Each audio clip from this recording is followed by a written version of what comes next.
Hello dear students. Now हम लोग ने 50 तक किया, अपने कर लिए थे एमसीक्यूज लास्ट वाले वीडियो में। अभी हम लोग 51 से स्टार्ट करेंगे, ठीक है। Will be starting the MCQs from the 51st question. I hope आपको लास्ट वीडियो समझ में आया रहेगा, ठीक है। थोड़ा सा स्पीड ज्यादा था बिकॉज ऑब्वियसली आप होनहार बच्चे हो, तो आप लोग से मैनेज हो जाएगा। स्टार्टिंग का टॉपिक था थोड़ा बेसिक था। अभी 51st question. An electrical fan has blades of length this much as measured from the axis of a rotation. If the fan is rotating at this much RPM, the acceleration of the point of the tip is how much? अब सोचो, आपके पास blade दिया, length दिया, length ही radius रहेगा। Fan गोल घूमेगा तो जितना length है वही रेडियस रहेगा उसका, 0.3 मीटर। सेंटीमीटर में दिया है, मीटर में चेंज किया। उसके बाद उसका फ्रीक्वेंसी दिया है, भले वर्ड स्पीड दिया रहेगा बट फिर भी यूनिट देखने का। तो फ्रीक्वेंसी 1200 आरपीएम। आरपीएम को आरपीएस में कैसे चेंज करते हैं? डिवाइड बाय 60, तो हो जाएगा 20 आरपीएस। आपके पास फ्रीक्वेंसी भी है। एक्सीलरेशन पूछा आपके टिप पे। अब मुझे एक बात बताओ, सर्कुलर मोशन में दो टाइप के एक्सीलरेशन रहते हैं। एक टेंजेंशियल, जिसे एक जो स्पीड चेंज करता है, दूसरा रेडियल जो डायरेक्शन चेंज करता है। अगर यूसीएम हुआ, यूसीएम में टेंजेंशियल नहीं रहता है, तो total acceleration will be equal to how much? सिर्फ रेडियल जितना। और इस सवाल में यूसीएम है, ये सवाल यूसीएम है, तो यूनिफॉर्म सर्कुलर मोशन में टेंजेंशियल जीरो है। याद रखना, टोटल एक्सीलरेशन का मैग्नीट्यूड अपना ये कैसे निकलता है? वेक्टर फॉर्म में। Tangential acceleration plus radial acceleration vector form में। और मैग्नीट्यूड फॉर्म में कैसे लिखते हैं? Root of square plus square, 80 square plus AR square. लेकिन इधर पे टेंजेंशियल है ही नहीं क्योंकि यूसीएम है। So total will be how much? Total will be सिर्फ रेडियल जितना। और रेडियल फिर कैसे निकलते हैं? रेडियल का formula is omega square R. Omega का formula 2 pi N the whole square R. Square करोगे तो 2 का स्क्वायर 4, पाई का स्क्वायर पाई स्क्वायर, एन का स्क्वायर, एन कितना है 20, तो 20 का स्क्वायर 400 इंटू रेडियस कितना 0.3।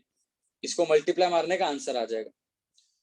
ओ भाई, ये आंसर आपका सेंटीमीटर में दिया है, तो इसको रेडियस को 0.3 मत करना, रेडियस को 30 सेंटीमीटर ही करके सॉल्व करना। आया समझ में? आसान था।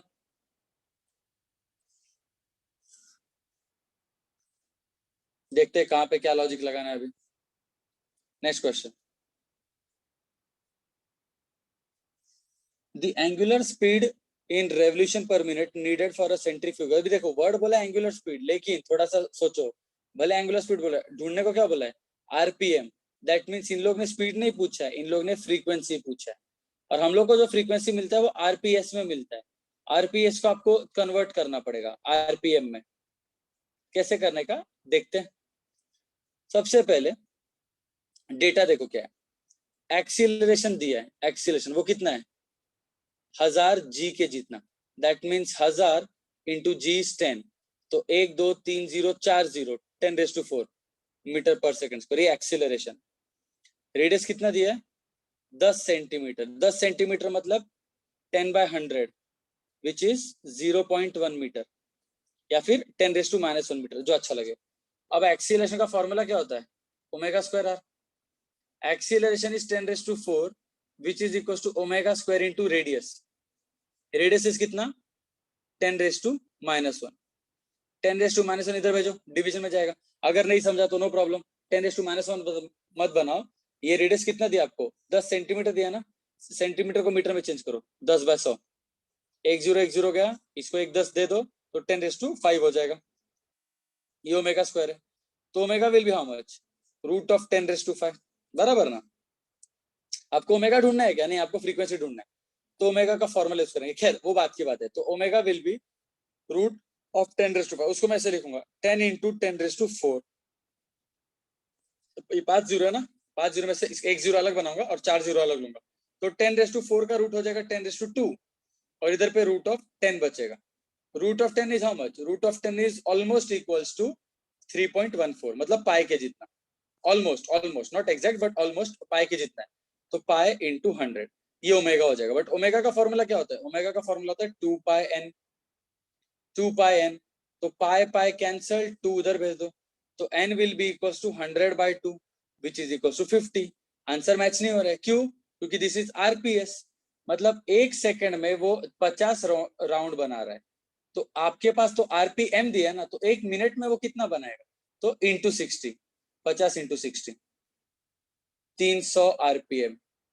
अगर हाँ नहीं 300 नहीं 3000 ना, 6×5 = 30, 20 3000 आरपीएम, तो आ गया आंसर 3000 आरपीएम। आए समझ में? Next question.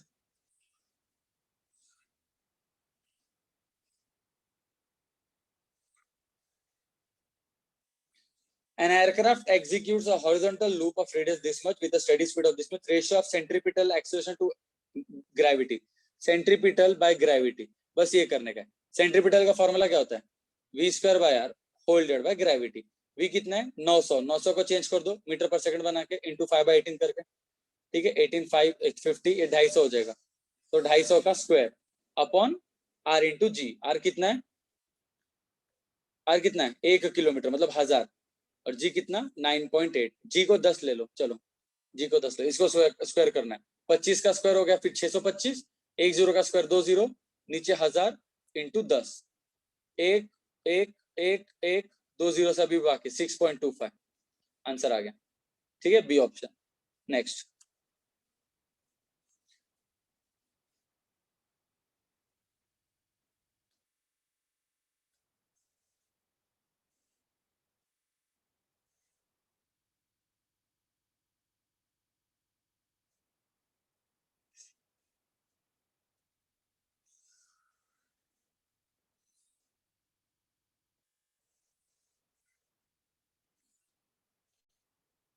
Next question is, a turntable which is rotating uniformly has a particle placed on it.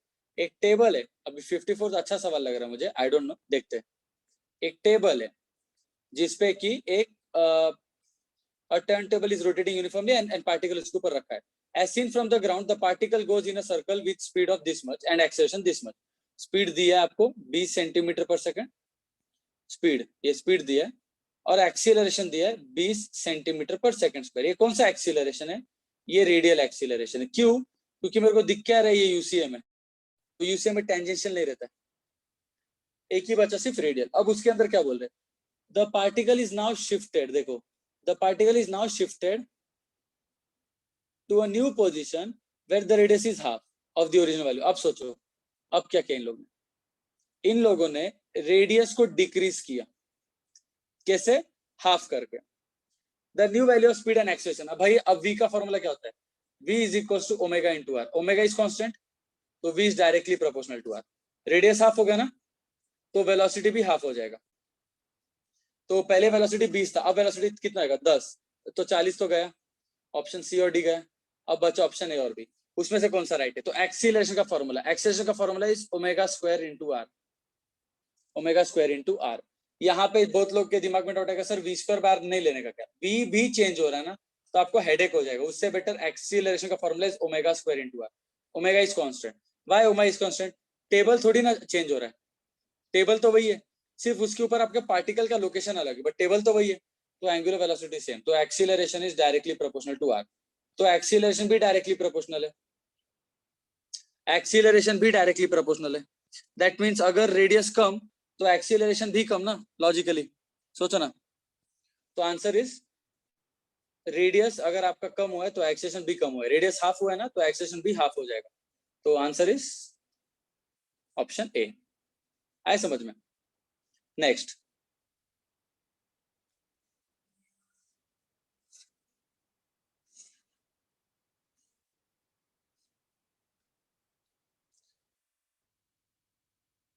तो 55, if a cycle wheel of radius 0.4 meter completes one revolution in 1 second, then acceleration is how much? यार एक round बना रहा है 1 second में, एक round बना रहा है 1 सेकंड में, तो ये फ्रीक्वेंसी हो गया 1 rps। रेडियस कितना है? 0.4। सेंट्रीपिटल का formula r omega square, r आपको पता है, ओमेगा का formula 2 pi N the whole square, r into 4 pi square n square. सब कुछ पता है सॉल्व करने का। अभी बहुत सारे सम्स आपके रेपिटेटिव होंगे तो मैं सॉल्व नहीं करूंगा, मैंने आपको हिंट बता दिया सबका, ठीक है। Next, certain neutron star are believe to rotating at 1 rps, ठीक है, एन दिया आपको 1 rps। If such star has a radius, radius दिया है 20 किलोमीटर, तो 10⁻³ metre, then acceleration is how much? Acceleration is equals to r omega square, again the same formula, answer आ जाएगा। Next, ये सब आसान वाले हैं गाइस, तो आसान वाले का ज्यादा टाइम वेस्ट नहीं करने का, ये सब आप लोग का काम है। आप लोग लेकिन डेफिनेटली ये प्रैक्टिस करो प्लीज, मेरा वेट मत करो कि मैं कर रहा है कि नहीं, आप लोगों को practice each and every sum, practice all sums of target, trust me बहुत हो जाएगा टारगेट। इसके बाद टारगेट अच्छे से करो, फिर लेवल 1 और लेवल 2 करो सोल्यूशन देख देख के, फिर पीवाईक्यू करो। इतना बहुत हो गया सीईटी में 99 परसेंटाइल लाने के लिए, it is way more than enough. फिर भी अगर और गारंटी चाहिए तो फिर आप लोग और भी पीवाईक्यूज कर सकते हो, 2021 का, 2019 का, 18 का, 17 का, लाइक दैट। जरूरत तो नहीं पड़ेगा मुझे नहीं लगता, क्योंकि सीईटी पूरा रेपिटेटिव है, एक भी साल का रिपीट कर ले तो काम हो गया। Next 57, a car is moving with this much speed on a circular path of radius this much, speed is increasing at this much, what is the acceleration of the car? अद्भुत प्रश्न, अद्भुत प्रश्न। बच्चों से गलती होगी इधर पे, ज्यादातर बच्चे इसको 2 पे क्लिक करेंगे,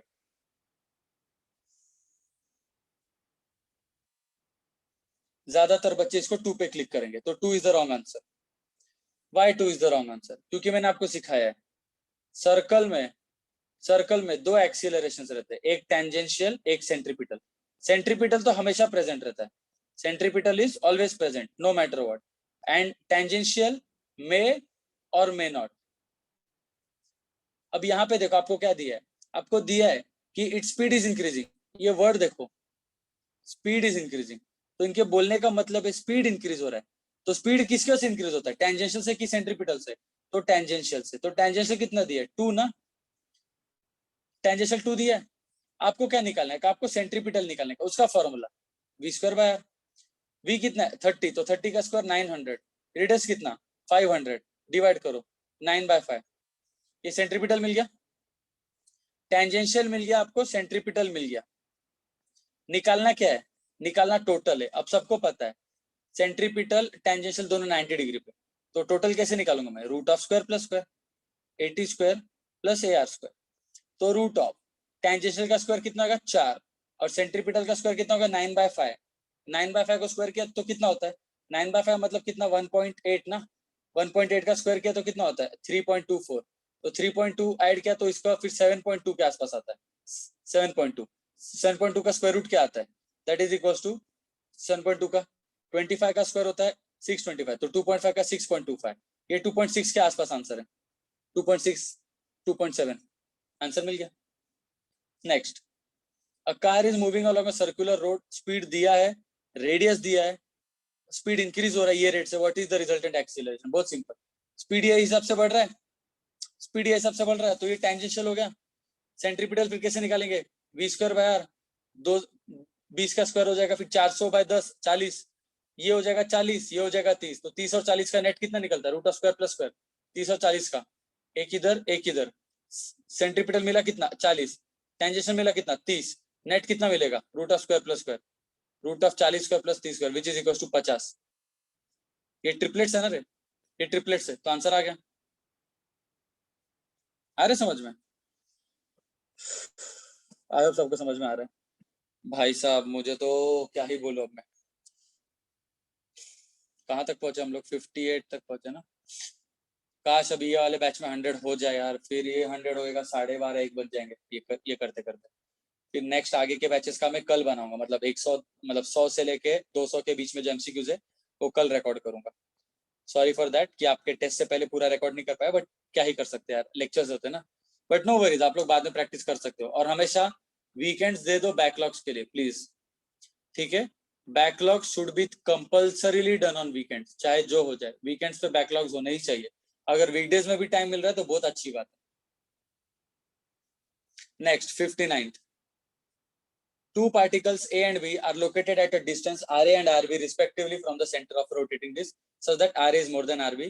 In this case, the angular velocity of omega of rotation is constant.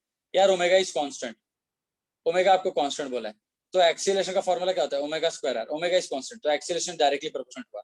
Are A more than R B है ना, तो acceleration of A more than acceleration of B आएगा डायरेक्टली, क्योंकि ये डायरेक्टली प्रोपोर्शनल है, तो A has greater acceleration than B, answer आ गया। Next, a particle goes round a circular path with uniform speed, of speed constant है, after describing half the circle what is the change in acceleration?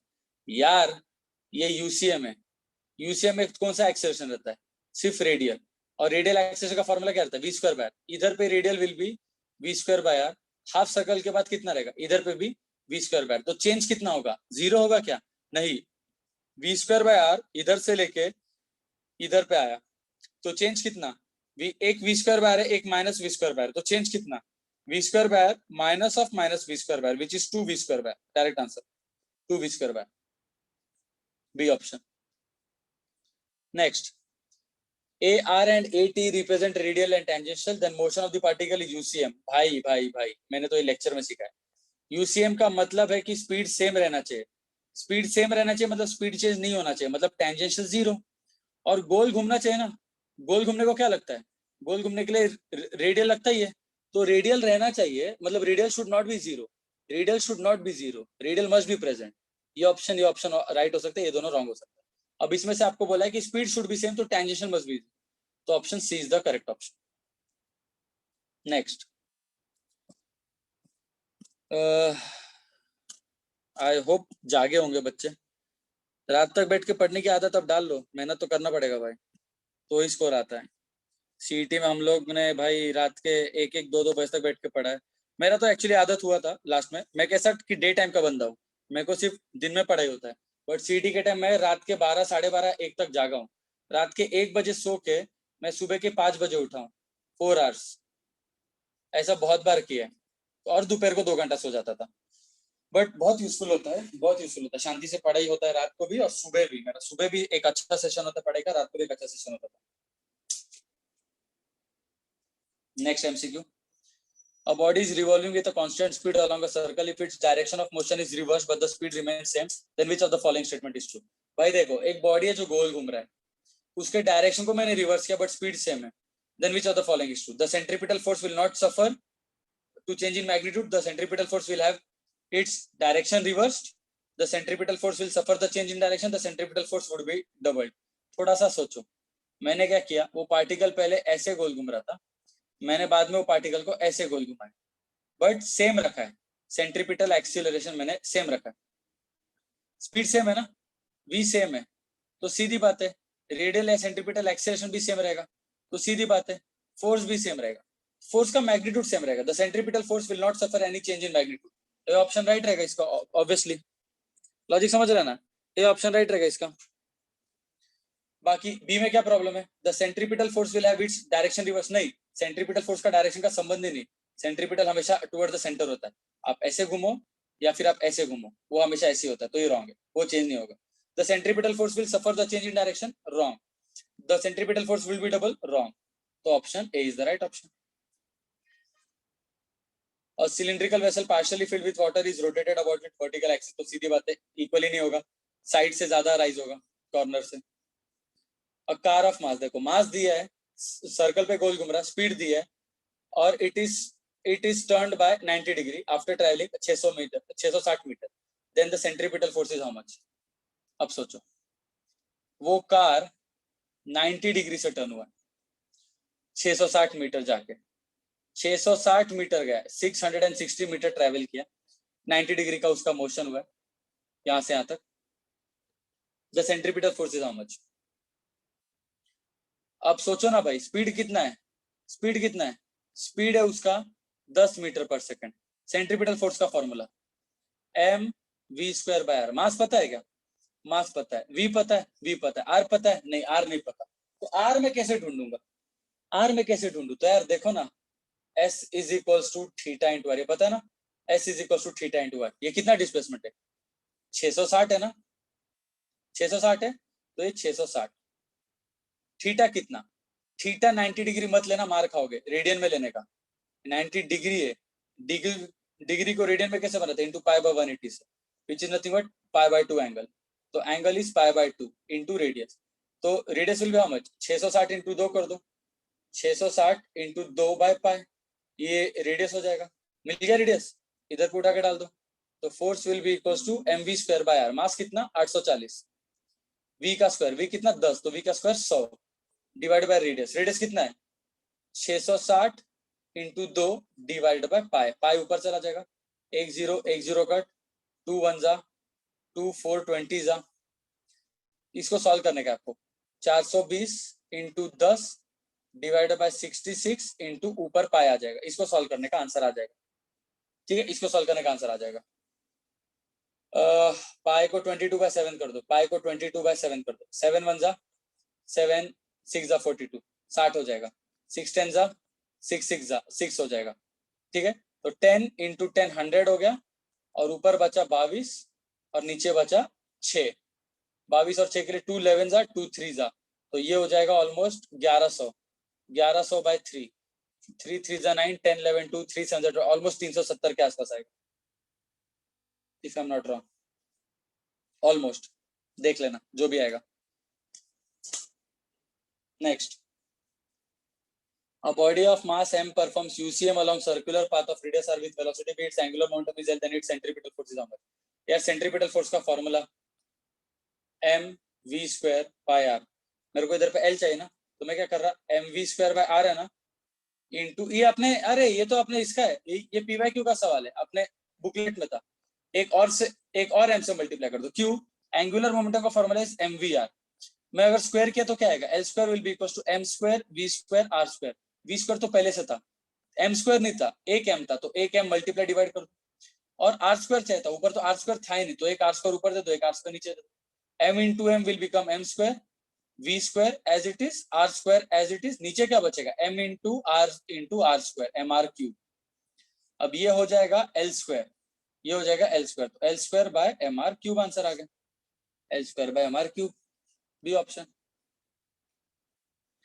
A string breaks if the tension exceeds 10 Newton. A stone of mass this much tied to the string is length rotated in horizontal circle. The maximum angular velocity is how much? यार उसका tension दिया है ना, यहाँ पे आपको tension दिया है। टेंशन, जब कोई पार्टिकल हॉरिजॉन्टल सर्कल में घूमता है तो टेंशन ही सेंट्रीपिटल देता है ना रे, याद है। वेट क्या करता है, वेट तो यूजलेस है, वो तो नीचे खींच रहा है। देखो ये धरती अपनी है, mg नीचे, टेंशन हॉरिजॉन्टल, तो टेंशन सेंट्रीपिटल दे रहा है, तो tension is equal to mv square by r। Tension पता है, हाँ पता है। मास पता है, हाँ पता है। लेंथ पता है, हाँ पता है। रेडियस तो v पता रहेगा। अरे यार mv स्क्वायर बाय यूज मत करो, tension equals to mr omega square. आपको एंगुलर वेलोसिटी पूछा ना, तो t पता है, m पता है, r पता है, ओमेगा ढूंढना है ना। ये करने का, सॉल्व कर सकते हो जाना चाहिए। मैं नहीं करूंगा solve obviously. Next 67, a particle does UCM in horizontal plane. The radius of the circle is 20. If the centripetal force F is kept constant but the angular velocity is doubled, new radius will be how much? अब सोचो, centripetal force का formula m r omega square, mass is constant, ठीक है, centripetal force is constant, क्या बचा, r और omega square बचा, ठीक है, बराबर। तो r और ओमेगा स्क्वायर में क्या रिलेशन है, ओमेगा स्क्वायर इधर भेजो, तो r is inversely proportional to omega square. यहां तक समझ में आया ना, r is inversely proportional to omega square. अब आप लोग बोल सकते हो original radius by new radius will be new omega square by original omega square. ऐसा कैसा, तो देखो ना, रेडियस और ओमेगा स्क्वायर इनवर्सली है ना, तो आर ओरिजिनल ऊपर है तो ओमेगा ओरिजिनल नीचे आएगा, आर न्यू नीचे है तो ओमेगा न्यू ऊपर आएगा। अब आपको क्या बोला है, एंगुलर वेलोसिटी डबल। अरे ओरली बताओ, ओरली बताओ, radius is inversely proportional to omega square है, मतलब ओमेगा बढ़ेगा तो आर कम होगा, ओमेगा अगर कम होगा तो आर बढ़ेगा। थोड़ा सा सोचो यहाँ पे क्या हो रहा है, यहाँ पे एंगुलर वेलोसिटी डबल किया, ओमेगा अगर बढ़ रहा है डबल हो गए तो आर क्या होगा, कम होगा, वो भी कितना, ओमेगा स्क्वायर जितना ना, 1/4। Direct answer orally r/4। Logic समझा है, नहीं समझा सब्स्टिट्यूट कर दो ना। नया स्पीड कितना है, नया स्पीड डबल है ना, तो इसकी जगह पे लिखो 2 the whole square, 2 the whole square कितना होता है, 4 होता है ना, तो r original upon r new will be equal to 4, या फिर r original will be equal to 4 into r new, 4 उधर भेज दो, r new will be equal to r original by 4 answer. Logic समझा, जो मेथड अच्छा लगे, ये सी आंसर नहीं है, ए आंसर है, ए आंसर है, ठीक है। जो लॉजिक अच्छा लगे वो करने का। 68 क्वेश्चन, और प्रोटॉन मास दिया है, गोल घूम रहा है, सेंट्रीपिटल फोर्स दिया है, देन फ्रीक्वेंसी ढूंढना है। यार सेंट्रीपिटल फोर्स का formula M R omega square, और फ्रीक्वेंसी इसके अंदर आपका छुपा हुआ है, तो आपको ओमेगा ढूंढना है। तो चलो ठीक है, फोर्स लगाओ। फोर्स दिया है 6 इंटू 10⁻⁻14, मास दिया है 1.6 इंटू 10⁻⁻27, रेडियस दिया है 0.12 मीटर इंटू ओमेगा स्क्वायर। ये सब नंबर्स को इधर पे भेजो, डिवीजन में जाएगा, 6 into 10⁻⁻14 divided by 1.6 into 10⁻⁻27 into 0.12। इधर पे क्या बचेगा, ओमेगा स्क्वायर बचेगा।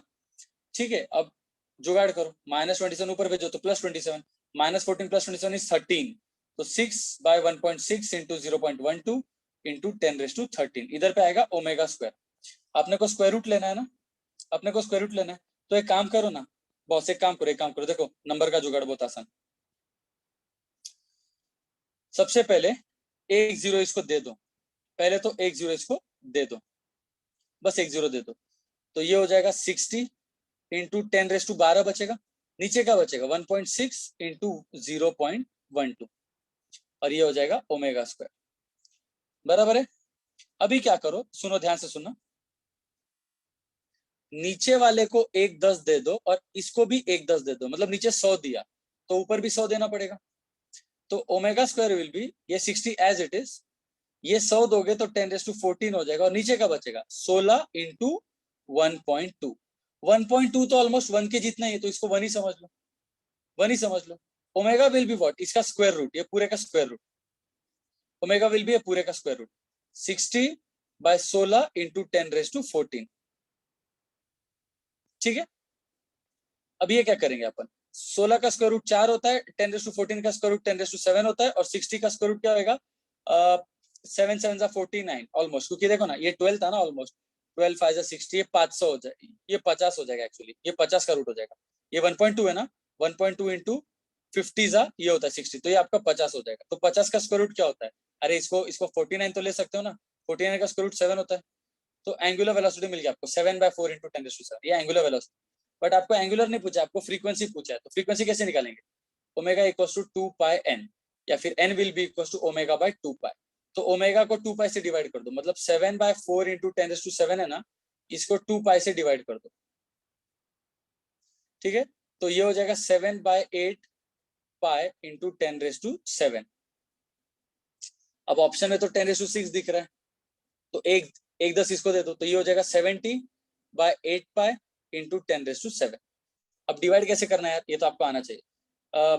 ये करो ना, ये 70 एज इट इज, यहाँ पे 8 3 24, ऑलमोस्ट 25 के आसपास आंसर आ रहा है, नीचे 25, 25 1 25, 25 2 50, तो 2 point something, 2 point something, B option is the right answer. Next 69, अगर रेडियस का रेशियो 1/2 है, मास सेम है, then centripetal force, then what should be the ratio? चलो let's try to solve this question, ठंडे दिमाग से सॉल्व करना, easy सवाल है बट मैं थोड़ा डेप्थ में सिखा रहा। रेशियो टाइप है, बहुत सारे बच्चे लोग रेशियो टाइप में अभी भी कॉन्फिडेंट नहीं है, ठीक है, ध्यान देना। डेटा क्या दिया है, मास सेम दिया है, मास को हेडेक नहीं मास का, रेडियस का रेशियो दिया R1/R2, इफ द रेडियस का रेशियो इज 1/2, चलो ठीक है, रेडियस का रेशियो दिया, in order to have the same centripetal force भी सेम है, then what should be the velocity, v1/v2 should be how much, velocity का रेशियो पूछे, देखो ना, velocity should be in the ratio v1/v2 is how much, तो centripetal force का formula mv²/r, logic समझ रहे हैं ना, force is constant, yes, mass is constant, yes, radius को उधर भेजो, तो radius is directly proportional to v², बराबर, r1/r2 will be equals to v1² by v2², r1/r2 is equals to v1/v2 the whole square, square root ले लो, तो root of r1/r2 will be equals to v1/v2, r1/r2 फिर कितना दिया है, 1/2 दिया ना, तो इसका स्क्वायर रूट कितना होगा, root of 1/2 will be equals to v1/v2, तो ये आंसर आ गया आपका, रूट ऑफ 1/2, 1/√2। आए समझ में, रेशियो टाइप है भाई, रेशियो टाइप बहुत सिंपल रहता है। Next 70 question, a body of mass 500 gram is revolving in a horizontal circle of radius this much, the centripetal force is how much, आपको आना चाहिए 11, ये इजी है। 71st, a mass of 2 kg describes a circle this much on a smooth horizontal table uniform speed, it is joined to the center of circle by the string which can just withstand this much tension the greatest number of revolution। अरे भाई tension का formula please याद रखना, ये conical pendulum नहीं है, vertical circular भी नहीं, हॉरिजॉन्टल सर्कल है, हॉरिजॉन्टल सर्कल, याद है ना, ये धरती अपनी है, आप लोग बोलोगे सर बहुत पांचट मार रहे हो, बहुत बार ये गाना गा रहे हो, mg इधर है, टेंशन इधर है, तो सिर्फ याद रखना हॉरिजॉन्टल सर्कल में टेंशन सिर्फ सेंट्रीपिटल देता है, तो आपको टेंशन पता है, m पता है, रेडियस पता है, क्या रेडियस पता है, v मिलेगा, नहीं तो ये करो mr ओमेगा स्क्वायर, तो m पता है, r पता है, t पता है, ओमेगा ढूंढ सकते हो।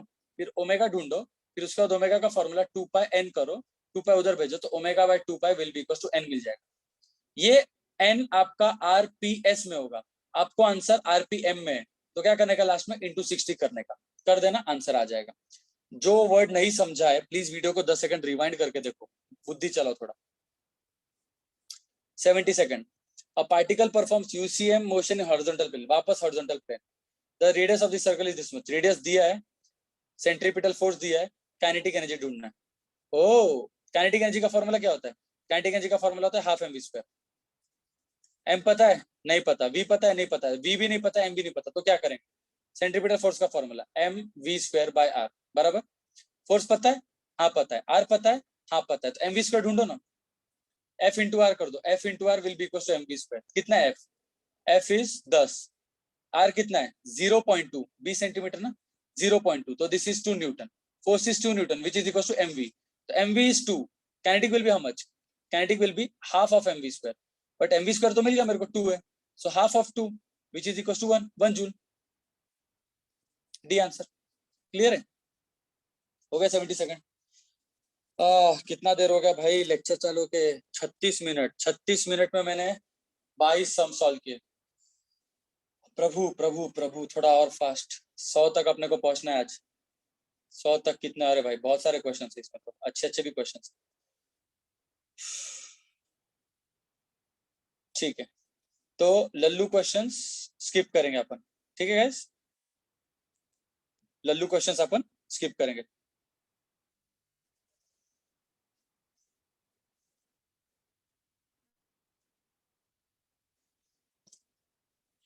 Next 73rd, a mass of 10 kg whirled in horizontal circle at an initial speed of n1 दिया है, स्पीड भले वर्ड यूज किया बट यूनिट देखने का आरपीएम, तो n1 दिया है, keeping the radius as constant, the tension the string is quadrupled. अगर टेंशन को मैंने 4 गुना किया, टेंशन अगर 4 टाइम्स हो गया, then the new speed is how much? n2 will be how much? ये पूछा है। तो देखो, मास कांस्टेंट है, रेडियस भी कांस्टेंट है, देखो शब्द देखो, keeping the radius constant, mass constant, radius constant, तो टेंशन का formula M R omega square, mass constant, radius constant, तो tension is directly proportional to omega square. Omega का फॉर्मूला क्या होता है?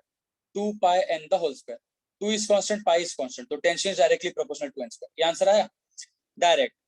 T2 by T1 will be equals to N2 by N1 the whole square। समझा? समझा क्या?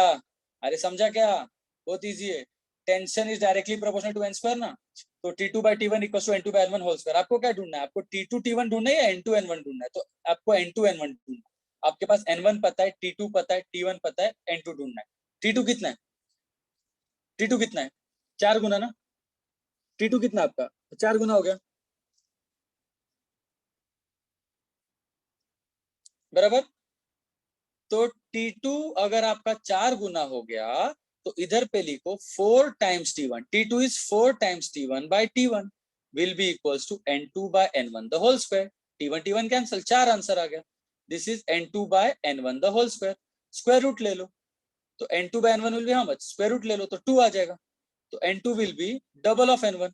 N1 कितना था? N1 5 था, तो N2 कितना आएगा? 10 आएगा। Direct answer, oral answer. Video को रिवाइंड करके देखना, झेप जाएगा। वीडियो को रिवाइंड करके देखना, झेप जाएगा। क्लियर है? वेरी सिंपल, मजा आना चाहिए। 74th, a string breaks under a load of this much kg। 4 kg के लोड में स्ट्रिंग आपका टूट गया। A mass of weighing this much is attached to the end of the string which is 1 meter long and rotated horizontally its angular velocity। अरे string string आपका break हुआ कितने में? 4 kg में। स्ट्रिंग आपका 4 kg में ब्रेक हुआ। ये हिंट क्यों दिया है? थोड़ा सा सोचो बच्चों, ये हिंट क्यों दिया आपको? जस्ट इमेजिन, अगर 4 kg में स्ट्रिंग ब्रेक हो रहा है, मतलब सुनो, एक रस्सी है, मैं जिसको 4 kg लगाऊंगा तो टूट जाएगा, तो 4 इंटू 10 कर दो ना। अरे वेट का फॉर्मूला क्या होता है? mg होता है, तो 40 न्यूटन पे टूटना चाहिए ना। तो दैट मीन्स ये हिंट क्यों दिया पता है क्या? ये हिंट दिया आपको टेंशन के लिए। 40 न्यूटन मैक्स है टेंशन, इस पे टूटना चाहिए। अब उसके बाद आपको मास दिया है, उसके बाद रेडियस दिया है 1 मीटर लॉन्ग, हॉरिजॉन्टल घूम रहा है, आपको एंगुलर वेलोसिटी पूछा है, ओमेगा पूछा है। तो टेंशन का formula M R omega square. Tension पता है 40, मास पता है आपको 200 ग्राम मतलब 0.2, रेडियस पता है 1 मीटर, ओमेगा ढूंढने का आंसर आ जाएगा।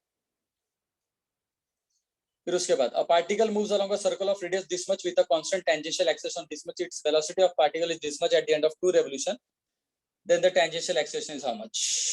चलो इसको आराम से सॉल्व करते हैं। 75th question.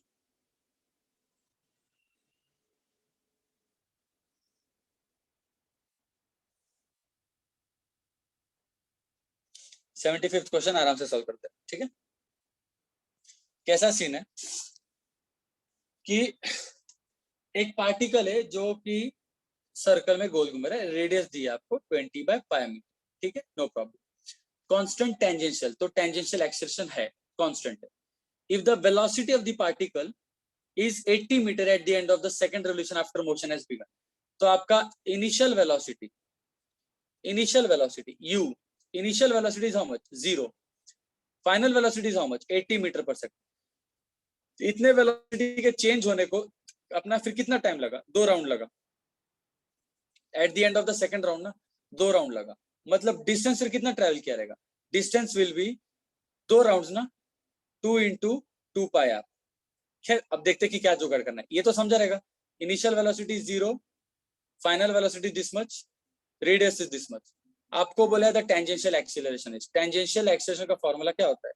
It is nothing but tangential acceleration का formula change in velocity by time या change in speed by time.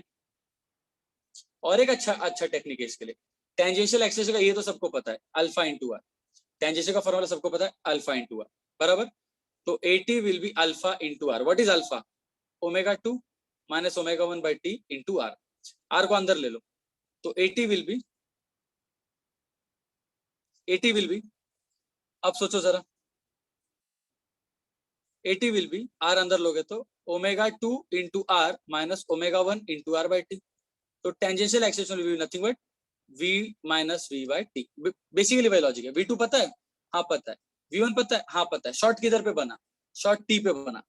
अब टी कैसे निकालोगे? टी कैसे निकालोगे भाई, थोड़ा सा सोचो ना। अब आप सोचो, 2 राउंड का हिंट क्यों दिया है? टाइम का फॉर्मूला, टाइम का फॉर्मूला होता है डिस्टेंस बाय स्पीड। टाइम का फॉर्मूला होता है डिस्टेंस बाय स्पीड। डिस्टेंस कितना? डिस्टेंस कितना? Distance is 2πr। डिस्टेंस कितना? 2πr। स्पीड कितना? v आपको पता है 80, तो 2π/v which is 80 into radius. Radius कितना हो गया? 20/π। इसको सॉल्व करने का, pi pi cancel, 2 1 2 4 2 1 2 2, t is 1/2, t is half second. इधर पे t डाल दो, हाफ हो जाएगा। तो 80 will B v minus you by half. 2 ऊपर लेके जाओ, तो 2 इंटू वी माइनस यू तो 0 है, तो answer is 2v। 2 into we कर देने का आंसर आ गया, ठीक है, डी ऑप्शन। Next 76 question. अब यहां से आपका कोनिकल पेंडुलम स्टार्ट होता है गाइस। यहां से आपका कोनिकल पेंडुलम, मतलब इसके पहले तक कोनिकल पेंडुलम के सम्स थे नहीं, तो यहां से आपका कोनिकल पेंडुलम स्टार्ट होता है। A string of length L is fixed at one end and carries a mass of m at the other end. The string makes 2/π revolution per second around the vertical axis to the fixed tension in the string is how much? भाई साहब सुनना ध्यान से, tension के 2 components रहते हैं, T cos ऊपर, T sign नीचे। टी साइन का जॉब क्या रहता है? टी साइन का जॉब रहता है सेंट्रीपिटल देना। टी कॉस का जॉब क्या रहता है? टी कॉस का जॉब रहता है mg बैलेंस करना। थोड़ी सी बुद्धि लगाओ, थोड़ी सी बुद्धि लगाओ। मास पता है ना? पता है। वेलोसिटी पता है क्या इधर पे? इट मेक्स 2π रेवोल्यूशन पर सेकंड अराउंड द वर्टिकल। आप लोग ये यूज कर सकते हो, इसको सॉल्व करने के बहुत मेथड्स है, बहुत बहुत। आपको जो अच्छा लगे वो यूज करो। अभी ध्यान से देखना, मेरा जो प्रेफरेंस रहेगा, मैं कौन सा प्रेफर करूंगा? मैं ये प्रेफर करूंगा, मेरा प्रेफरेंस। मैं आपको सारे मेथड बता देता हूँ, ध्यान से देखना। मैं आपको सारे मेथड बता देता हूँ, how to solve this question. The method is this. First method, T cos theta का काम mg है, मास कितना है? मास m है, ठीक है। तो t into cos theta will be equal to mass is m into g as it is. अपने को टेंशन ढूंढना है, तो tension will be mg upon cos theta, यही टेंशन का formula, mg by cos theta. अब cos थीटा का formula में क्या लगू, cos थीटा का फॉर्मूला क्या लगू, तो ड्राइंग पे फोकस करो, ड्राइंग पे फोकस करो। ये हाइट है, ये लेंथ है जो आपको मालूम है लेंथ, और ये रेडियस r है, और ये थीटा है। कॉस का फॉर्मूला क्या होता है, कॉस का फॉर्मूला होता है बाजू वाला अपॉन हाइपोटेन्यूज, तो t will be equals to mg upon cos theta which is equals to बाजू वाला h upon hypotenuse l, l ऊपर ले लो, तो mg l बाय h। अब क्या बचा, h को चेंज करने का, h को चेंज करना है ना, h को कैसे चेंज करूं, तो h को चेंज करने का और एक जुगाड़ है, h को l के टर्म्स में लिखो, नहीं h को l के टर्म्स में लिखेंगे तो ऑलरेडी लिखा था, एक second, cos theta is nothing but h by l, cos theta लिख दिया, h आ गया,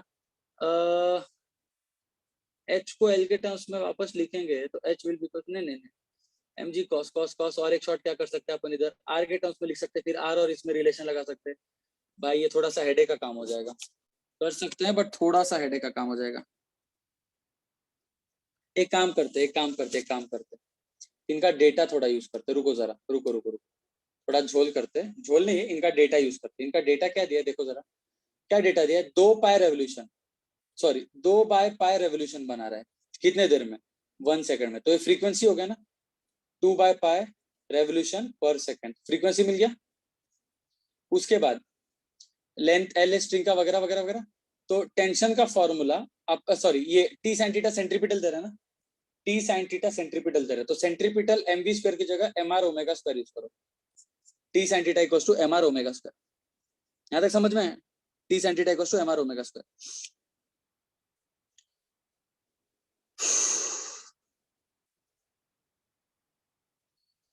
अभी रेडियस को चेंज करना है, रेडियस को मैं कैसे चेंज करूं, तो look at the drawing, H R L theta, भाई बहुत सिंपल है।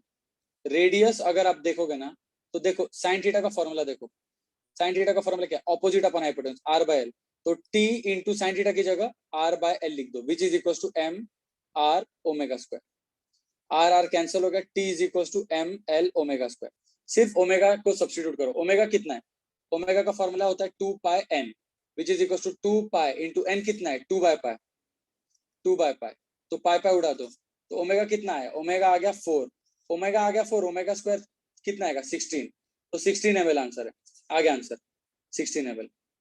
जुगाड़ करने आना चाहिए, ये झोल वो झोल, इधर उधर का झोल झपट करने आना चाहिए, लॉजिक समझे ना सबको, वीडियो रिपीट करके देख लेना, झेप जाएगा भाई। Next 77, a body of mass 1 kg, देखो भाई इसमें क्या दिया, मास दिया है,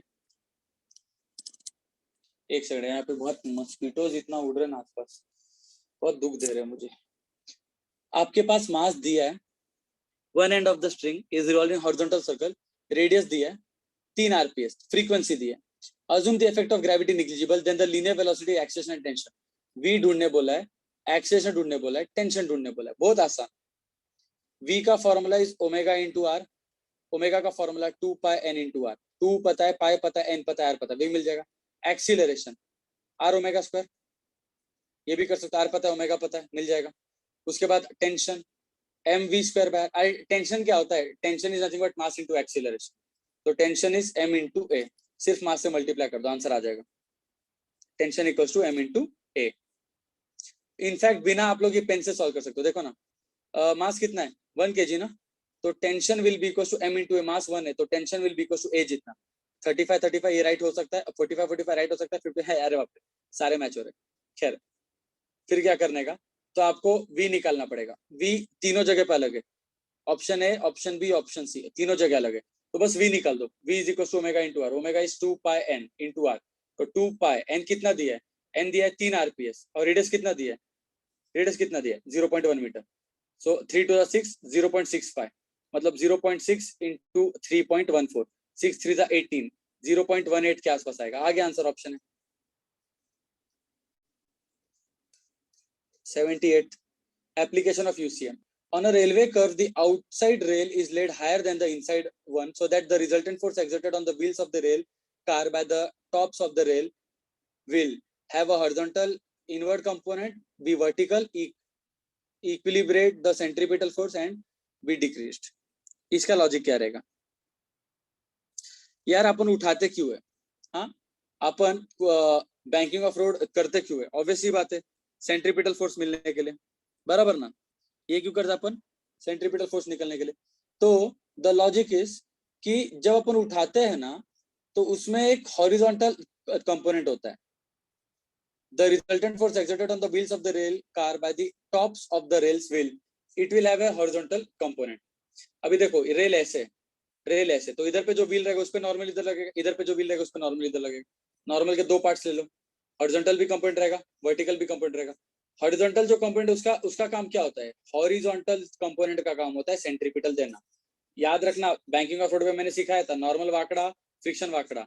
नॉर्मल का भी एक कंपोनेंट, फ्रिक्शन का भी एक कंपोनेंट। तो नॉर्मल का भी एक कंपोनेंट है जो सेंट्रीपिटल दे रहा है, फ्रिक्शन का भी एक कंपोनेंट है तो सेंट्रीपिटल दे रहा है। तो सेंट्रीपिटल देने के लिए A option is the correct. Next, a car sometimes overturns while taking a turn, when it overturns it's inner wheel which leaves the ground first. कौन सा व्हील आपका पहले छोड़ता है जब कार ओवरटर्न करता है? हमेशा याद रखना, जब भी कार ओवरटर्न करता है ना, तो उसका आउटर व्हील पहले छोड़ता है। पक्का या नहीं? थिंक अबाउट इट, सोचो मैं क्या बोल रहा, बेवकूफ बना रहा हूँ कि सही बोल रहा? जब भी मैं कार को ऐसा लेके टर्न करता हूँ, थोड़ा सा सोचना, मान लो कार ऐसे टर्न हो रहा है, ठीक है, जुक जुक करके। अब इस कार को, आप लोग ने पता है, जब कार को बहुत फास्ट करते तो क्या होता है? जब भी कार को बहुत फास्ट करते, कार आपका टॉपल हो जाता है, मालूम है ना? कार टॉपल हो रहा है मतलब सीधी बात है कि सेंट्रीफ्यूगल फोर्स बाहर लग रहा है। वाई सेंट्रीफ्यूगल फोर्स इज बाहर? देखो, व्हील्स तो जमीन के साथ कांटेक्ट में, व्हील्स आपके जमीन के साथ कांटेक्ट में। अरे यार, हाँ, व्हील्स आपके जमीन के साथ कांटेक्ट में, तो व्हील्स के ऊपर तो सेंट्रीपिटल लगेगा।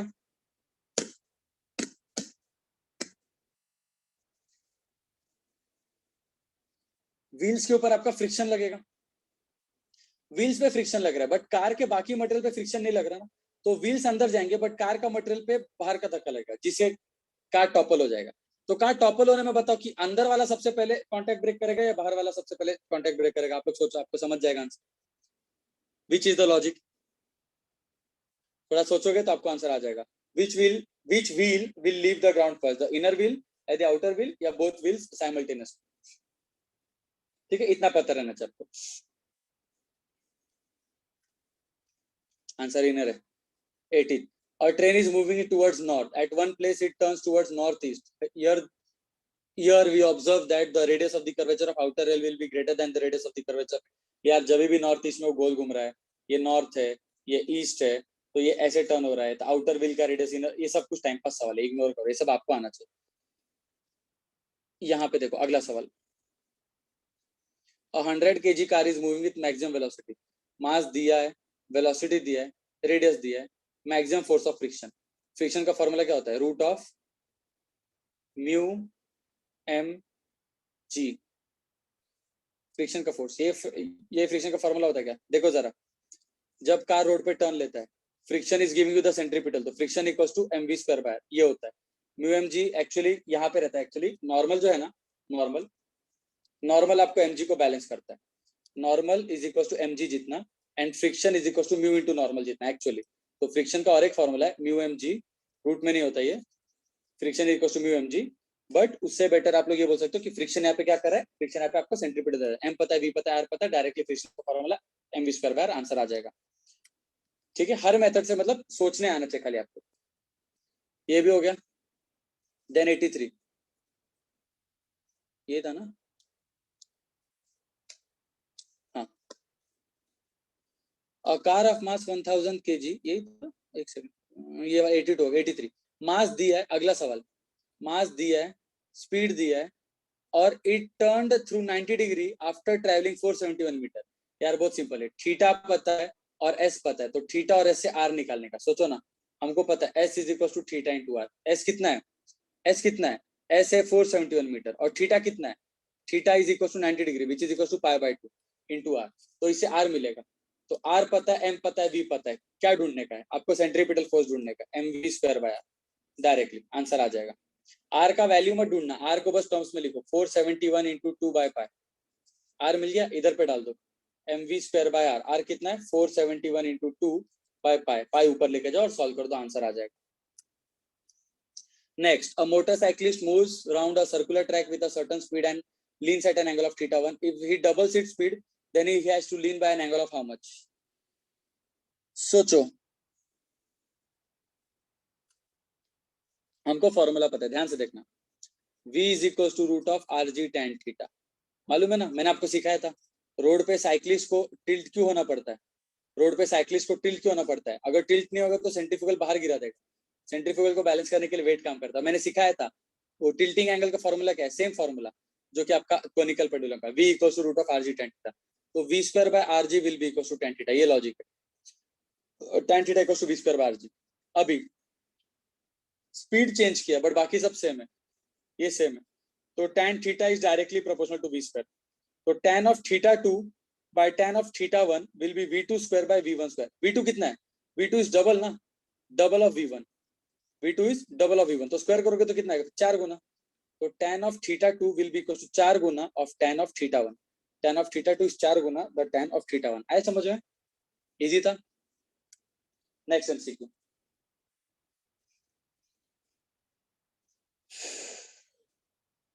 A railway track is banked for a speed of v1 by making the height of the outer rail h higher than that of the inner rail. If the distance between the rails is L and the radius of the curvature of track is R, then what is the relation? आहा, अति सुंदर सवाल. ऐसे सवाल का wait करने का मजा आता है. कैसे सॉल्व करने के क्वेश्चंस को ध्यान देना.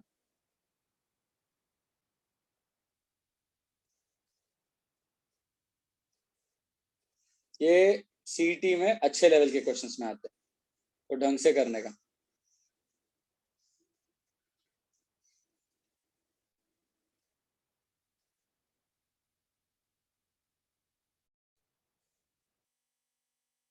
Okay, now guys. अरे यार, ये बहुत mosquitoes are giving me a lot of problem. Okay, now बच्चों देखो, अगर मैंने एक रोड को बैंक किया, बैंकिंग ऑफ रोड का लॉजिक पता है ना सबको, ठीक है? एक एंगल से मैंने बैंक किया. तो बैंकिंग ऑफ रोड में अगर मेरे पास रेलवे ट्रैक को मैंने बैंक किया and outer railway track H height पे, ये इनर ट्रैक है, ये आपका इनर ट्रैक होता है, ये आपका इनर ट्रैक होता है, ये आपका आउटर ट्रैक होता है. तो outer track is at a height h then the inner track and the distance between the rails is l. ये डिस्टेंस l है, ठीक है? तो आपको बोला है radius of the curvature is how much. हाँ, रेडियस r है इसका, कर्वेचर का रेडियस, मतलब ये वाला. जब वो सर्कल बना रहा है तो radius of curvature is r. तो आपको बोला कि कौन सा लॉजिक है. अभी देखो, अगर ये नहीं झेप रहा, ये नहीं झेप रहा तो छोड़ दो, नो प्रॉब्लम. ये तो समझना चाहिए. tan theta equals to v square by g. tan theta equals to v square by g. तो कहीं ना कहीं मेरे पास ऑप्शन ही है कि tan थीटा लगाना पड़ेगा. तो चलो लगाओ. tan theta will be equals to v square by rg. Now theta कैसे निकालेंगे? तो थीटा के लिए देखो, ऑपोजिट साइड है आपके पास, बाजू वाला साइड है आपके पास. तो इसमें थीटा नहीं पता बट थीटा ढूंढ सकते. कैसे? साइन थीटा का फॉर्मूला पता है ना. साइन थीटा का formula opposite upon hypotenuse. Sine theta का formula opposite upon hypotenuse. So opposite is h, hypotenuse is L. Sin theta is equals to h by L. Therefore theta is how much? Theta is equals to sin inverse of h by L. ये theta इधर पे डाल दो. तो tan of theta which is sin inverse of h by L will be equals to v square by rg. Answer B. Next, a car is moving on a circular path and takes a turn. If R1 and R2 be the reactions of the inner and outer wheel respectively. कहाँ पे ज्यादा reaction रहता है और कहाँ पे कम reaction रहता है? अगर एक कार ऐसे टर्न ले रहा है, ऐसे टर्न ले रहा है, कहाँ पे रिएक्शन ज्यादा रहता है और कहाँ पे रिएक्शन कम रहता है? मालूम है किसी को? रिएक्शन ऑन इनर व्हील और रिएक्शन ऑन आउटर व्हील. इसके लिए आपके पास डायरेक्ट फॉर्मूला है, ठीक है? डायरेक्ट फॉर्मूला क्या रहता है, ध्यान देना. रिएक्शन का formula is half m into g plus या minus of v square h by r into a. ठीक है, ये आपको पता रहना चाहिए. ये सब क्या फॉर्मूला है? h is the height of the centre of gravity, कि इसका सेंटर ऑफ ग्रेविटी या सेंटर ऑफ मास का कितना हाइट है. a is the distance between the wheels, ठीक है? एंड बाकी सारे टर्म्स आपको पता है। अभी इतना पता रहना चाहिए कि आपका इनर व्हील, बच्चों इनर व्हील के अंदर आर का formula is 1/2m into bracket में जी माइनस समथिंग, और आउटर व्हील में आर का formula is 1/2m into G plus something. तो इसी से आपको समझ आएगा कि कहां पे आपका रिएक्शन ज्यादा रहेगा। जहां पे प्लस रहेगा वहां पे ही ज्यादा रहेगा ना, ऑब्वियसली, बराबर, जहां पे प्लस रहेगा वहां पे ही ज्यादा रहेगा। अभी आपको ये देख के समझेगा आउटर पे ज्यादा है, outer reaction is more than inner reaction. Inner का लेटर क्या दिया है, R1 is the reaction of the inner, तो inner is R1 that is less than R2, ये आंसर है। अब ऐसा क्यों होता है, अगर ये जानना है तो उसके पीछे लॉजिक है। क्या लॉजिक है पता है क्या बच्चों, मैं आपको लॉजिक समझाता हूँ, ध्यान से देखना, ये लॉजिक आपको समझाता हूँ मैं। ये है गाड़ी, इसमें टायर एक इधर है और एक इधर है, ठीक है। अभी आप लोग ये सेंटर ऑफ मास को फोकस करो, ये सेंटर ऑफ मास को फोकस करो। यू विल नोटिस कि सेंटर देखो, ये जो पॉइंट्स है इन पे फ्रिक्शन अंदर की ओर पे, सीधी बात, नो बकवास। तो ये गाड़ी थोड़ी थोड़ी देर बाद अगर मैं देखूं तो गाड़ी थोड़ा थोड़ा देर बाद लेफ्ट में टर्न हो रहा है, बट गाड़ी के अंदर के जो पार्टिकल्स है वो तो उसी डायरेक्शन में जाने चाहिए, तो पार्टिकल्स पे राइट साइड पे धक्का लगता है, बराबर, पार्टिकल्स पे राइट साइड पे धक्का लगता है।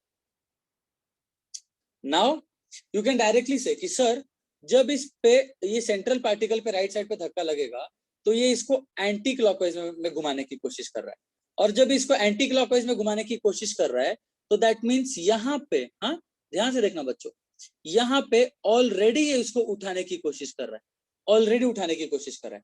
तो जो mg वाला पार्ट था, mg वाले पार्ट को ये जो टॉर्क वाला पार्ट है वो पहले ही थोड़ा सा उसमें से माइनस कर दिया, mg वाले में से थोड़ा सा उसने पार्ट को माइनस कर दिया, तो रिमेनिंग पार्ट बहुत ही कम रहेगा ना, हेंस यहाँ पे reaction is less, reaction is less. अगर आप स्पीड बढ़ाते जाओगे तो क्या होगा, तो सेंट्रीपिटल बढ़ेगा। एक ऐसा टाइम आएगा जो mg को सेंट्रीपिटल ने बैलेंस कर दिया, तब उस टाइम पे यहाँ पे कांटेक्ट ब्रेक हो जाएगा, तब the reaction is zero. In fact हम लोग ने पढ़ा था ना कि इनर व्हील पे रिएक्शन जल्दी से जीरो होता है या गायब होता है, तो सीधी बात है इनर व्हील पे रिएक्शन इज लेस। या तो मैथमेटिकली करो या तो लॉजिक से करो, जो ठीक लगे वो करो। 87th क्वेश्चन, कितना टाइम हो गया मेरा लेक्चर चालू करके, 1 घंटा हो गया रे भाई भाई भाई भाई भाई, 1 घंटा हो गया, चलो जल्दी। Body is kept on horizontal disc, radius दिया है, डिस्टेंस दिया है और म्यू दिया है। The speed of the rotation disc at which the body start slipping, तो v का formula is root of mu R G, mu पता है, आर पता है, जी पता है, v मिल जाएगा, हॉरिजॉन्टल है ना डायरेक्ट। फिर उसके बाद motorcyclist ride in horizontal circle, horizontal circle inner wall of a cylindrical chamber, ये वाला डायरेक्टली फॉर्मूला है। अब आप अगर मान लो चेंबर के अंदर गोल घूम रहे हो, तो मैंने आपको सिखाया था mg इधर है, नॉर्मल इधर है और फ्रिक्शन ऊपर रहना चाहिए। फ्रिक्शन का जॉब है इधर पे वेट को बैलेंस करना और नॉर्मल का काम है सेंट्रीपिटल देना, ये उल्टा है।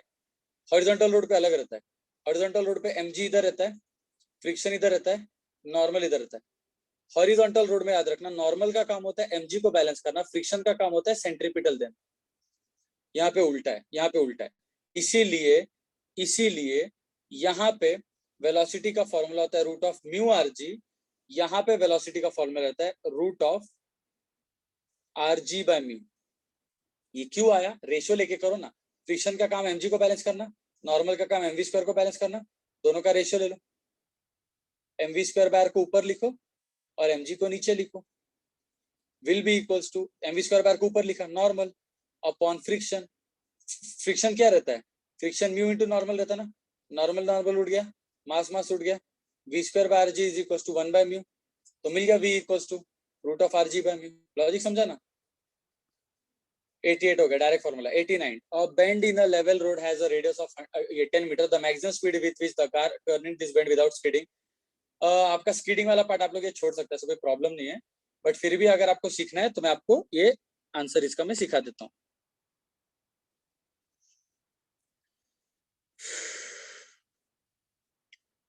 बेंड इन नहीं, ये डायरेक्टली यूज करो, हॉरिजॉन्टल रोड बेंड ऐसा हुआ है, मैं सोच रहा था हॉरिजॉन्टल रोड ऐसा बेंड हुआ है, वो ये वाला नहीं, यहाँ पे बेंड ऐसा रहेगा। रेडियस दिया है, द मैक्सिमम स्पीड आपको without skidding if the coefficient mu दिया है, ठीक है, तो काम करो, v का formula root of mu R G, direct है, नो प्रॉब्लम, डायरेक्ट है।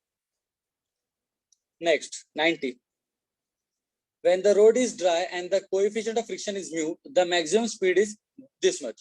If the road becomes wet and naya mu is equals to mu by 2, then what is the maximum speed? यार देखो v का formula है root of mu R G, हटा दो, वो constant है, तो velocity is directly proportional to root of p, तो v2 by v1 will be equals to root of mu2 by mu1। ठीक है, mu2 कितना है, mu2 कितना है, mu1 का आधा, mu2 कितना है, mu1 का आधा, so v2 by v1 will be root of mu2 is nothing but आधा of mu1 by mu1, mu1 उड़ गया, v2 by v1 is equals to 1 by root 2, ये आंसर है। या फिर v2 is equals to v1 by root 2, v2 अपना v1 कितना था, 10 था ना, तो 10 by root 2, आंसर दिख रहा है क्या 10 by root 2, नहीं दिख रहा, तो रैशनलाइज कर दो, इंटू रूट 2 ऊपर इंटू रूट 2 नीचे, रूट 2 इंटू रूट 2 होता है, 2 5 10 होता है, तो 5 रूट 2 आंसर आ गया आपका। क्लियर है। 91, a car moves at this much speed on a level road, the coefficient of friction between the tire and the road is this much। Car का स्पीड दिया है, हॉरिजॉन्टल रोड है भाई, ये हॉरिजॉन्टल रोड, स्पीड दिया है, mu दिया है, रेडियस दिया है, आर नहीं पता कितना, जी आपको पता है, आर ढूंढना है यार, स्टूपिड क्वेश्चन है, सॉल्व कर लेना। 92, on a dry road the maximum speed is this much, if the road becomes wet maximum speed is this much, तो आपको बोला है then the coefficient of friction is how much। यार बहुत simple है, again v is directly proportional to root of mu r g, r और g constant है, v2 by v1 will be equal to root of mu2 by mu1। थोड़ा सा सोचो, v1 और v2 दोनों दिया है, इसमें v1 v2 दोनों दिया है, mu1 दिया है, mu2 ढूंढना है, तो इस इक्वेशन को स्क्वायर कर दो ना बीडू, इस इक्वेशन को स्क्वायर कर दो, तो v2 by v1 whole square will be equal to mu2 by mu1। v2 कितना है, म्यू अपना v2 कितना है 4 रूट 2, तो ये हो जाएगा 4 रूट 2। v1 कितना है, v1 12 है, whole square will be equal to mu2 by mu1। 4 3 are 12, रूट 2 का स्क्वायर कितना होता है, रूट 2 का स्क्वायर 2 होता है, और 3 का स्क्वायर कितना होता है 9 होता है, 2 by 9 will be equal to mu2 by mu1। mu1 उधर भेजो, तो mu2 will be equals to 2 by 9 of mu1, आ गया answer, mu2 is equals to 2 by 9 of mu1। आए समझ में।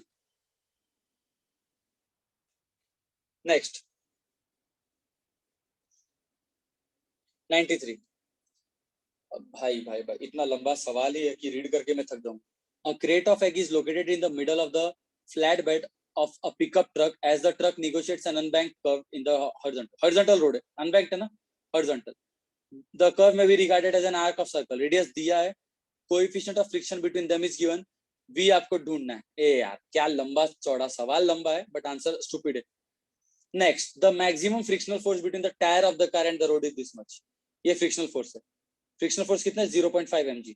अगर आपको पता रहेगा तो ये हॉरिजॉन्टल रोड है ना, हॉरिजॉन्टल रोड में फ्रिक्शन का फॉर्मूला क्या होता है, म्यू इनटू नॉर्मल, प्लीज याद रखना, फ्रिक्शन में ये फ्रिक्शन है, ये नॉर्मल है, ये mg है, तो नॉर्मल का काम क्या है, mg के जितना, नॉर्मल का काम क्या है, mg को बैलेंस करना, तो friction equals to mu into normal, ध्यान देना, friction equals to mu into normal, how much is normal, normal equals to mg, तो friction equals to mu mg, तो फ्रिक्शन की जगह म्यू mg लिखो, will be equals to 0.5 mg। Actually इनके बोलने का ये मतलब था कि कोएफिशिएंट ऑफ फ्रिक्शन इज 0.5, वो बेवकूफ बना रहे आपको खाली, ठीक है। ये आपको जो दिया है ना फ्रिक्शन, ये फ्रिक्शनल फोर्स दिया है, बट फ्रिक्शनल फोर्स का formula is mu into normal, but जब रोड हॉरिजॉन्टल होता है तो नॉर्मल mg इक्वल रहता है, तो फ्रिक्शन का formula is mu mg, but in लोग ने फ्रिक्शन कितना दिया 0.5 mg, तो 0.5 mg equals to mu mg, mg cancel, mu 0.5, mu मिल गया, तो v का formula root of mu rg, आ गया आंसर।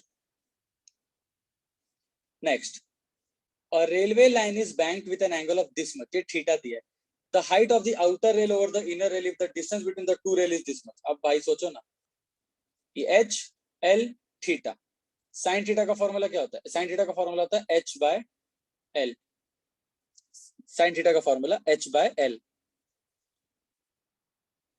ये दिया ना, a railway line is banked with an angle of this much, the height of the outer rail over the inner rail is this much, if the distance between the two rail is this much, sine theta का formula is h by l। तो आपको क्या पूछा है, then the distance between the two rail, if the distance between the two rail is this much, अच्छा h पूछा है, आपको ये पूछा the height of the outer rail is how much if the distance between the two rails is this much. H पूछा है तो L इधर भेज दो ना, तो H is equal to L sine theta. L कितना दिया, 1.5 इंटू साइन ऑफ थीटा। अब एंगल कितना दिया, थीटा, 0.01 रेडियन। बच्चों आपको पता है रेडियन को डिग्री में कैसे बनाते हैं, आपको याद करने के लिए रेडियन को डिग्री में बनाने के लिए इंटू 180 बाय पाई करना। ये 2 जीरो से शिफ्ट कर दो ना डेसिमल, 2 जीरो से शिफ्ट कर दो डेसिमल। ये तो एक काम करो, एक काम करो आपके लिए और अच्छा जुगाड़, सुनो सुनो सुनो, याद रखना। For a very small angle, हाँ बच्चों, for a very small angle theta is approximately equal to sine theta. पता है क्या आपको? नहीं पता, मैं आपको बताता हूँ। देखो 0 डिग्री पे sine 0 is how much, 0। 30 degree, 30 degree मतलब कि angle is how much, pi by 6 ना। डिग्री को रेडियन में बना तो पाई बाय 6, पाई बाय 6 मतलब 3.14 बाय 6 which is approximately equal to 0.5 at 30 degree sin of 30 degree how much, 1/2, वो भी 0.5 होता है। तो याद रखना at a very small angle theta is approximately equal to sine theta, और थीटा कितना दिया है 0.01, इसी को साइन थीटा ले लो। तो अपना फॉर्मूला भी आया था ना, H L theta, sine theta का formula was equal to H by L. तो एच कितना है, H is equal to L sine theta, h is equals to L is 1.5 into sin theta is 0.01, direct multiply कर दो 0.015, answer आ गया C option D. A train has to negotiate a curve of radius this much, radius दिया है, speed दिया है, horizontal distance to be raised with respect to inner distance by h, if the distance between the rail is 1 then the value of h is how much। यार बहुत simple है, h ये है, theta ये, l इधर। आपको पता है साइन थीटा का formula is equal to h by l, h ढूंढना है तो h is equal to l sine theta. H नहीं पता, एल पता है, साइन थीटा भी नहीं पता, उसके लिए थीटा पता रहना चाहिए। थीटा में कैसे ढूंढूंगा, थीटा में कैसे ढूंढूंगा, v is equal to root of R G tan theta, मालूम है ना, या फिर tan theta is equal to V square by R G, पता है।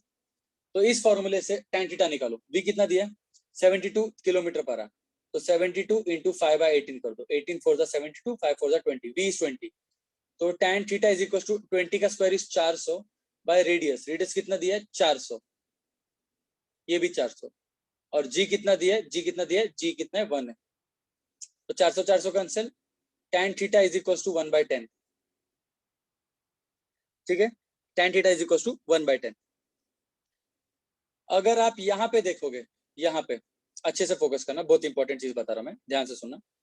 tan थीटा इक्वल टू 1/10, हाँ, tan थीटा का फॉर्मूला क्या होता है, साइन बाय कॉस होता है। अब अगर थीटा बहुत ही कम है, बहुत ही कम, अगर थीटा बहुत ही कम है तो कॉस थीटा ऑलमोस्ट 1 हो जाएगा, मालूम है ना कि cos 0 1 होता है, तो इसको 1 ले लो। तो क्या मैं बोल सकता हूँ tan theta is approximately equal to sin theta, और sin थीटा का फॉर्मूला क्या है, h बाय एल है, तो tan थीटा ही sin थीटा है और sin थीटा ही h बाय एल है, तो tan थीटा कितना था 1/10, तो 1/10 equal to h by L, L इधर भेज दो, तो h is equal to l/10 आ जाएगा, l/10, l कितना है 1, 1/10 इज हाउ मच 0.1 मीटर, आ गया आंसर। 0.1 मीटर मतलब 10 सेंटीमीटर, क्लियर है क्या, very simple. The 97 a body is moving in a circular orbit, आपको म्यू दिया है, रेडियस दिया है, मैक्सिमम स्पीड निकालना है, root of mu R G. फिर a cyclist goes round a circular path, ये सर्कमफरेंस दिया है और टाइम दिया है। यार आपको सर्कमफरेंस दिया है 2 पाई आर, 2 पाई आर दिया आपको 34.3, तो R will be equal to 34.3 by 2 pi, radius मिल गया, टाइम भी आपको पता है, then the angle made by him with the vertical is how much. तो यार फॉर्मूला tan थीटा का formula v square by R G. अभी tan थीटा का formula v square by R ji, v कैसे निकाला, आपके पास टाइम दिया ना यार, वेलोसिटी का फॉर्मूला क्या होता है, डिस्टेंस बाय टाइम, वेलोसिटी का formula distance is how much 2 pi R by time t, 2 pi R by t, तो v स्क्वायर क्या हो जाएगा 4 pi square R square by T square, ये v स्क्वायर हो जाएगा, v स्क्वायर हो जाएगा, इधर पे डाल दो v स्क्वायर, डाल दो v स्क्वायर, तो tan theta is equal to v square by R ji, v square की जगह पे डाल दो 4 pi square R square by T square upon नीचे आर जी, एक आर उड़ा दो, 4 pi square R by T square g, solve कर दो आंसर आ जाएगा, सॉल्व कर दो आंसर आ जाएगा। आपके पास आर भी पता है, टी भी पता है, जी भी पता है। अब बहुत सारे बच्चों का आप पे कंफ्यूजन होगा, बोलेंगे सर नहीं समझा, जिनको नहीं समझा उनके लिए डोंकी मेथड बताता हूँ, सुनो सुनो सुनो, जिनको नहीं समझा उनके लिए डोंकी मेथड, फिर बाद में जिनको समझ गया वो लोग शॉर्टकट ट्रिक यूज करेंगे।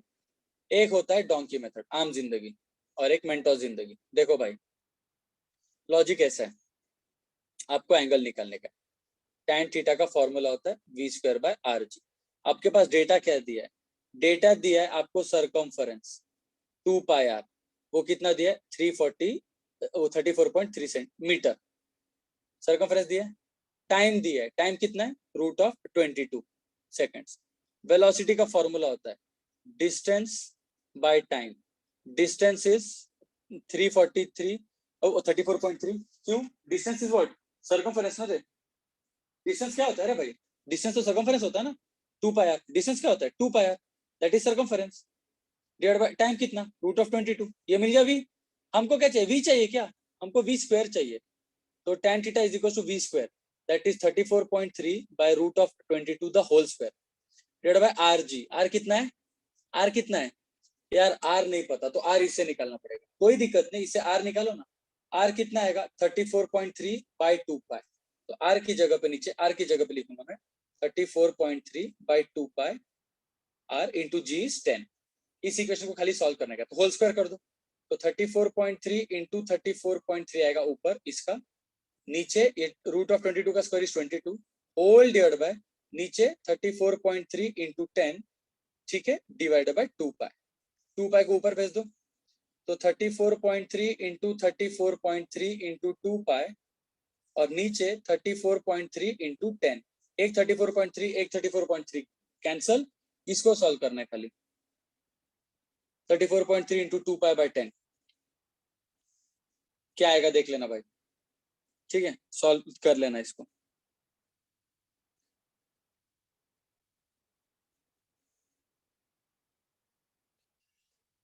डन, 98 हो गया।